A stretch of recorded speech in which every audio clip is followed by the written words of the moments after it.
السلام عليكم ورحمة الله تعالى وبركاته. يا هلا بك يا غالي. ومباراة الدانا ضد النجمة اليوم في كاس الملك، أغلى الكؤوس لها طعم خاص.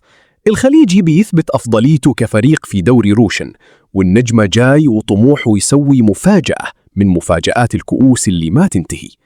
إليك التشكيلة المتوقعة للفريقين. التشكيلة المتوقعة للخليج بقيادة دونيس.